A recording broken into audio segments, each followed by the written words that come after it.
Earth to Keith Thurman Jr. and Guillermo Rigondeaux. Come in, Keith Thurman Jr. and Guillermo Rigondeaux. Can you read me?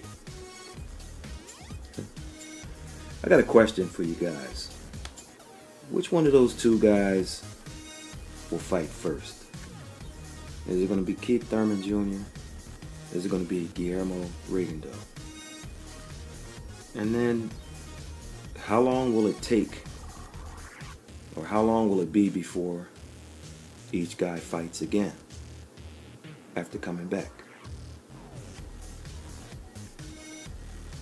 Let me give a shout out to my main man, White Cool Cat. That's right, my man Wendell White, who covered the fight on Saturday night. The CMD was in the house. It was good to see him as we watched a classic at Madison Square Garden. This is one of those type videos where I don't know where to start. I kind of wish I had a co-host to get me started, because I'm not sure where to begin. If you don't already know, we're in the middle of something special. And to be honest, it could go to even higher levels if it plays out how I think it will. I'll get to that later. Make sure you listen to how I think he can go another higher level. He being high tech, VASILY Lomachenko.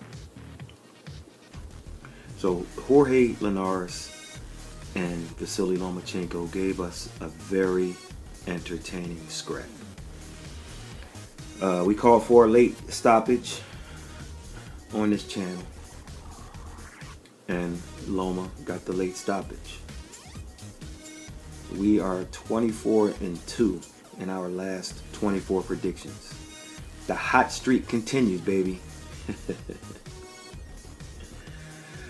But in all seriousness, I didn't think there would be a stoppage. I didn't think there would be a stoppage on cuts, like most prognosticators who thought it would be a stoppage suggested.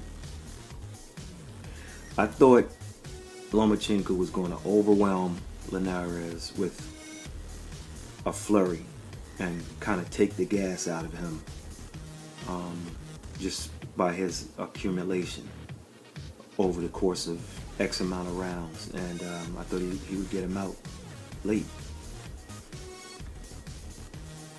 But I didn't think it would be a one-hitter quitter to the body.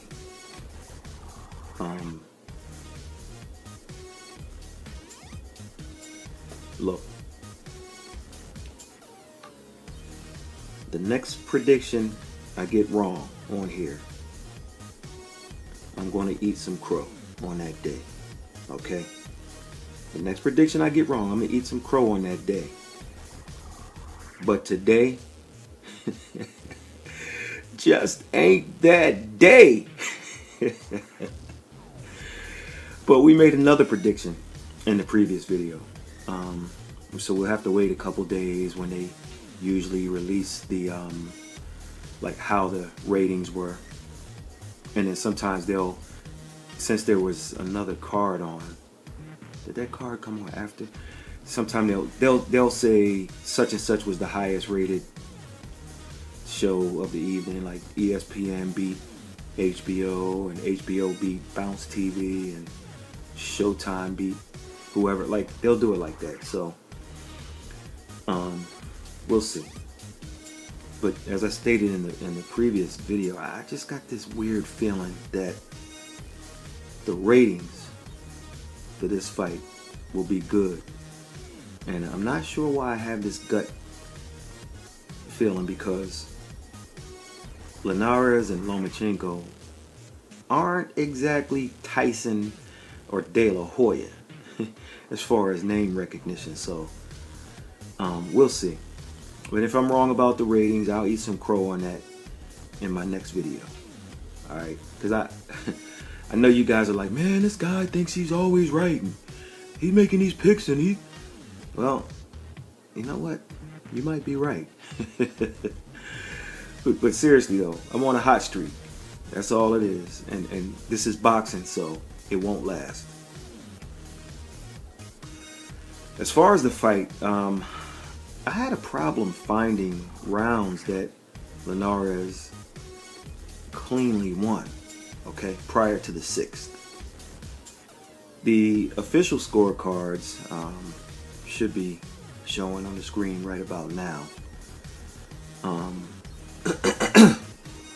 I thought while Linares scored, he scored at points in time in some of the rounds, but I felt he was losing the majority.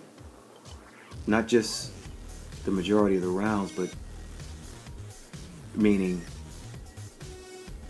there are 10 rounds, so he was losing the majority. But I thought just within the round, I thought he might have a hot 30 seconds, but then he would lose the next minute and a half, you know, like one of those deals. I just, now that's watching live. Now watching live, I gave Linares the 6th round, of course, plus an extra point or what have you, and the 7th. Now, if you want to give him the 2nd round, I'm not mad. The 1st round was also close. And I'm not sure what Robin Taylor and Julie Letterman were looking at.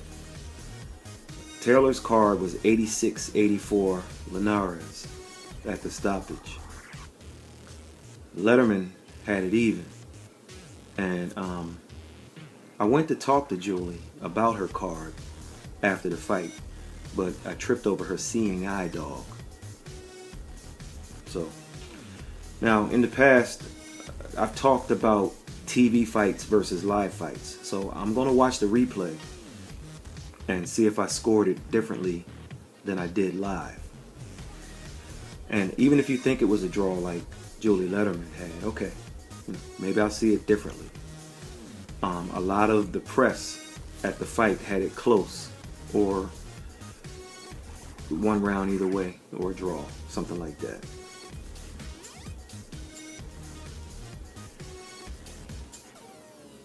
Personally, I score 3 minutes of each round. Not who lands 1 or 2 big shots within a round. I scored 3 entire minutes. And I saw competitive rounds, but I also saw rounds where I could pick a guy who did more than the other. That's basically it. Scoring is done wrong these days anyway. Rounds are supposed to be scored according to the rules. You're supposed to score, it's called the 10-point must system. And that means you must use all 10 points. So, traditionally, rounds are scored incorrectly. If you read the rules, a basic round should be scored 10-8. And when you see, let's say Lomachenko is winning the 6th round, and then he gets dropped. Okay, it's like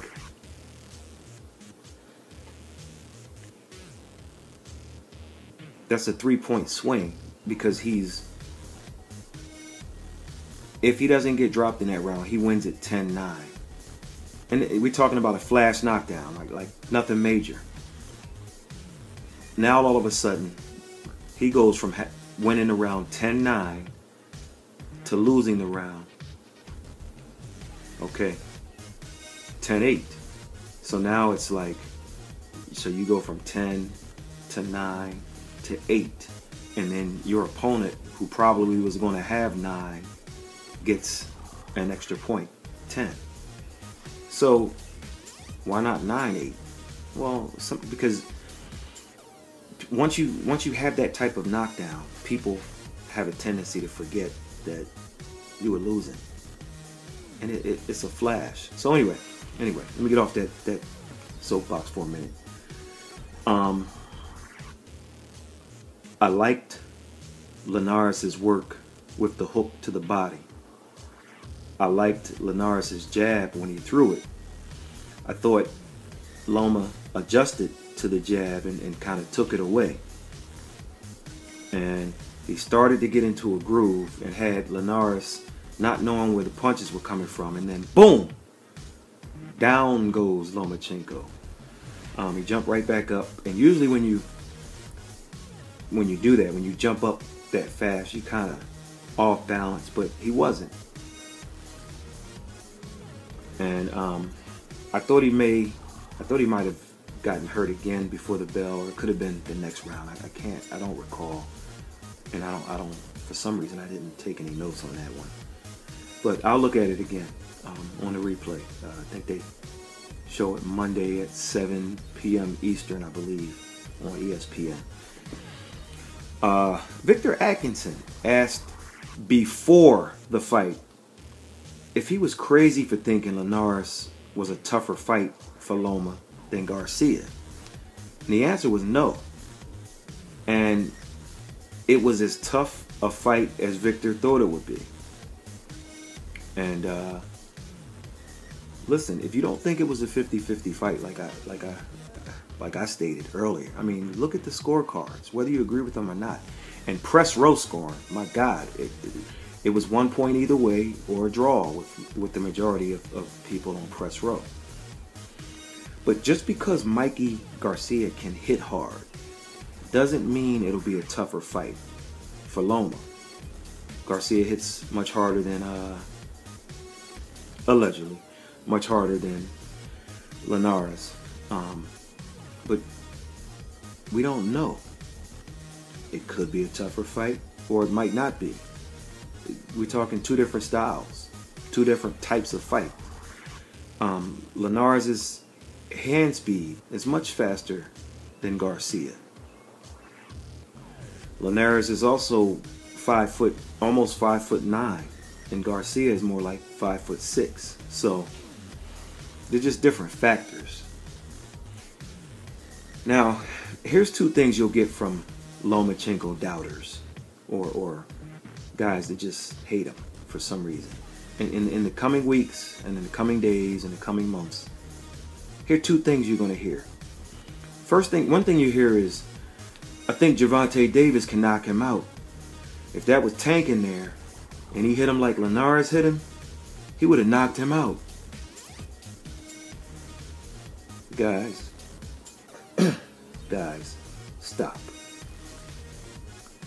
Listen, rumor floated around Madison Square Garden that Linares, unofficially, rehydrated to somewhere between 152 and 154 pounds.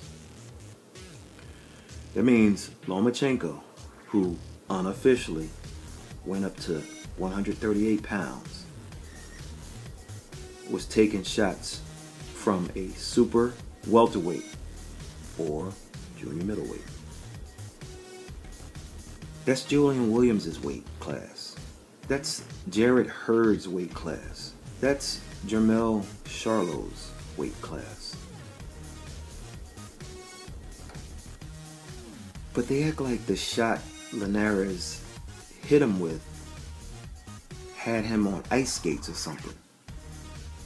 It's a flash knockdown from a bigger dude. The other thing you'll hear is this: I want people to stop calling this guy one of the greatest, without a doubt. If a guy with a bigger punch hit him, then he would have been out. Listen, there are too many if and then statements being thrown around about this kid.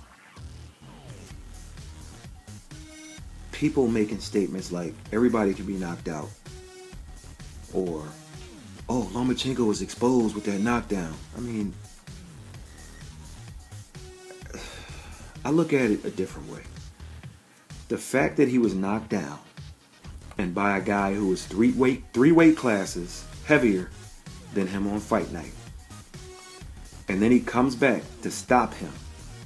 Doesn't speak to him being exposed. It speaks to his greatness. You see, Loma has made his last 5 fights look easy. The 5 fights prior to Linares. And it was all done against world-class competition. And he made 4 of those guys quit. And he almost decapitated the other guy. So the fights have seemed to come too easy for him. Now in this one, he faced adversity for the first time in a long time. He got knocked down, not in the beginning of a fight, not at the end, but right in the middle of a fight. He gets up, and guess what? He loses the next round too. Adversity, I say. Then he comes back and stops a super welterweight, or junior middleweight, with a body shot. 1 punch KO. And all people are going to talk about is, see, I told you he wasn't invincible. He got exposed. Are you shitting me? I mean, coming back from a knockdown in a relatively close fight, losing the next round, and then turning it up a notch in the 10th and scoring a knockout over a weight bully. That's what makes a true champion. That's what makes a great fighter. I mean, dude kept walking him down and pressing the action against a bigger man. I mean, stood right there. Boxing is hit, not get hit, and be in position to hit again. Not hit and run, and then get another hit in, and then run again. This cat doesn't move out of range. I mean, he just stays there. He's like a mini Winky Wright, man. Just in the pocket so that he can hit you, make a move, make you miss, and still be in position to hit you again. As much skill as Lomachenko has, he's more of a fighter than a boxer. I mean, this kid is just a fighter, man. I mean, and I need to take a look at something on the replay Monday night, and maybe you should too. I'm still not sure this wasn't his 5th straight opponent who he made quit. Now hear me out. Usually if you get hit with a liver shot, okay, like Linares did, you stay down fighting to catch your breath. I mean, you're just in pain, and it's like, when you inhale, it's like, like I can't even breathe. So if you're able to get up within 10 seconds of a liver shot, and then say the referee fast counted you, I mean, he counted to 9, and then you get up and then slump over, and then the referee kind of pulls your arms up. I mean, come on, dude. If you were able to get up, then you can fight. I'm telling you, upon first inspection, I think Linares didn't want any more work, and he quit. Now he's talking all this premature stoppage stuff, trying to shift the blame to the ring official. But look at his body language right after the fight was waived. He took his medicine and he just casually walked to his corner. No argument with the officials, nothing. If you come back later and say you wanted to continue, but the referee was premature, it confuses me. There was no indication when he got knocked down and he got up and then the referee waved it. He just kind of just casually just walked to the corner. I mean, but because you were able to get to your feet from a liver shot, the only thing that comes to my mind is that you quit. So I think he's still Lomachenko. I mean, I think this is Nomos number 5 in a row. Listen, Lomachenko drew nearly 11,000 fans to the Garden. It was like 10,500. So where do we go from here? Okay, I think the Bob father is a genius. Okay, Bob Arum. He's going to fight Lomachenko again on August 25th. Now, in the beginning of this video, I mentioned how this thing could go an even higher level if they do this right. Folks, you're going to be able to tell your children and grandchildren about this if it happens. Now, before I explain how he can do it, let me say this. A buddy of mine said Lomachenko better not, he better move back to 130 or be very careful at 135 and definitely not mess with 140. And I told him that's not going to happen. Lomachenko is going to go for it. He's taking the fast track to achieve greatness, and although he's there, he's done it, he wants more. He wants to make sure that when you talk about the best boxers in the history of the sport, that his name is going to be in the conversation. I mean, think about it. He's a 3-weight division world champion in his 12th fight. In 12 fights, he's fought at least 8 current or former world champions. And all the rest of the guys he's fought were at least world title challengers at one point.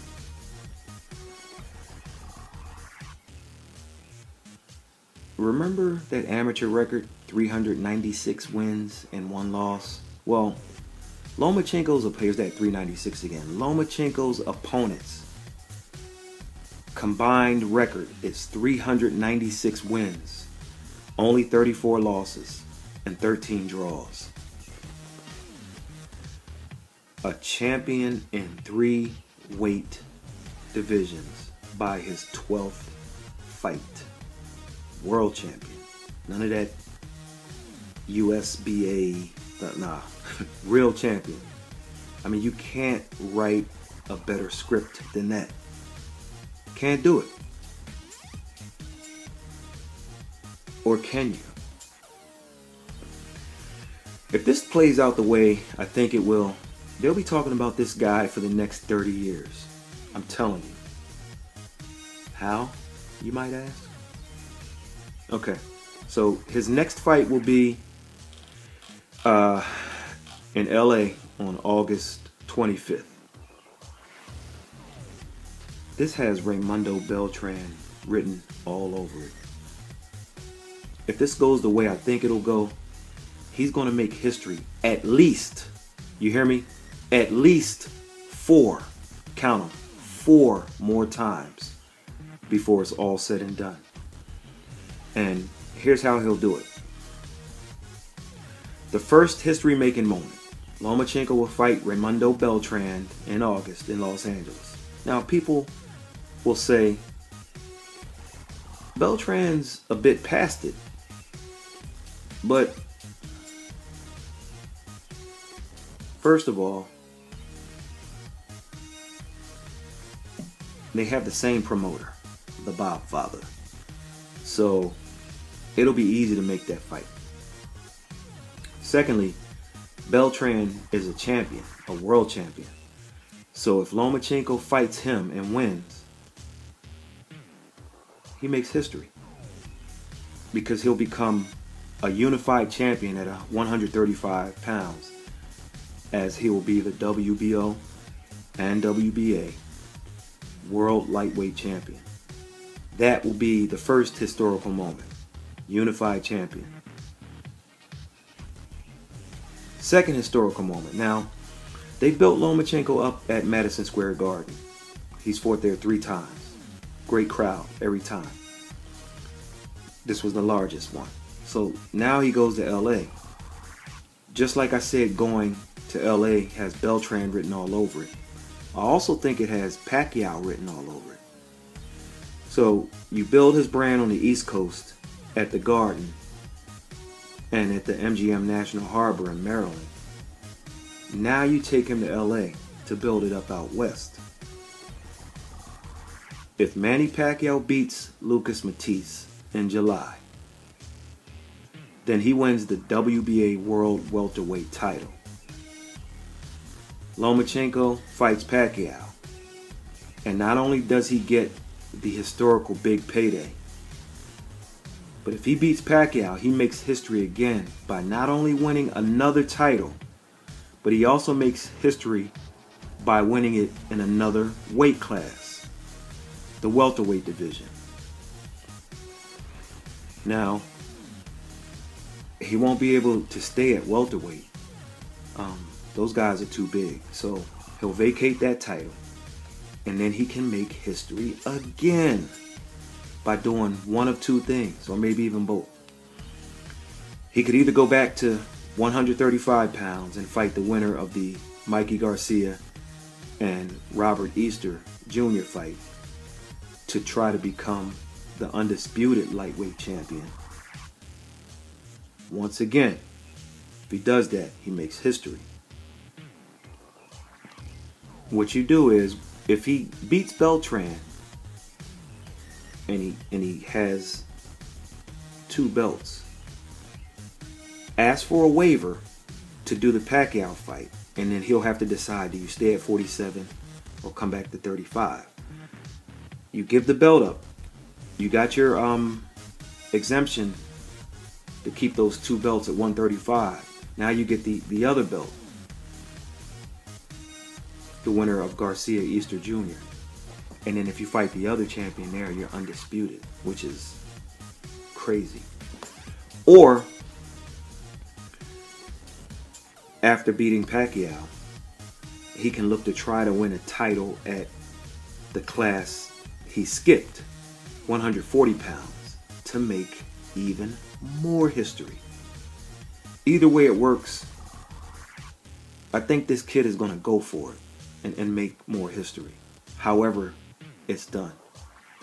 He's taking no prisoners. He's taking on challenges. You know, all the real all-time greats took the challenge, especially late in their careers. Spinks challenged Holmes. Hagler fought Leonard. Pryor and Arguello. Hagler fought Mugabe. Hagler fought Hearns. Frazier and Ali. I mean, Frazier was already past it when they fought, but you couldn't tell.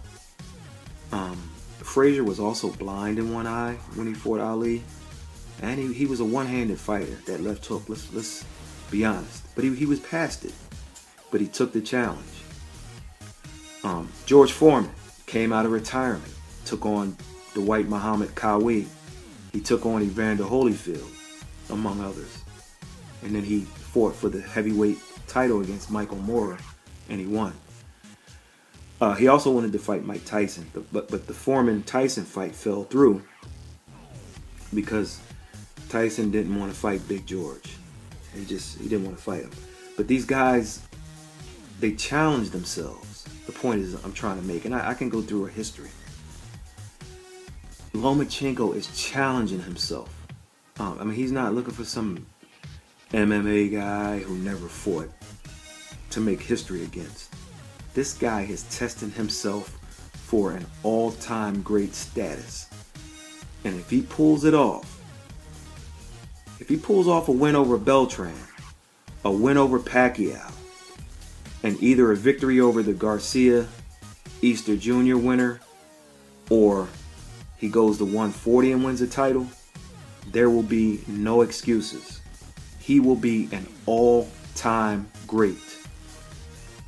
And you know what? He'll still have only 15 fights as a professional. That's what makes it amazing. Imagine if he retired after that. We'd have to take a guy with only 15 fights and add him to the list of all all-time greats. That, my friends, is amazing. But you can't use the who he ducked argument with Lomachenko as you do with a whole lot of these all-time greats. Lomachenko is taking all the excuses away. And soon, even his most avid detractors will have to come clean, if they haven't already.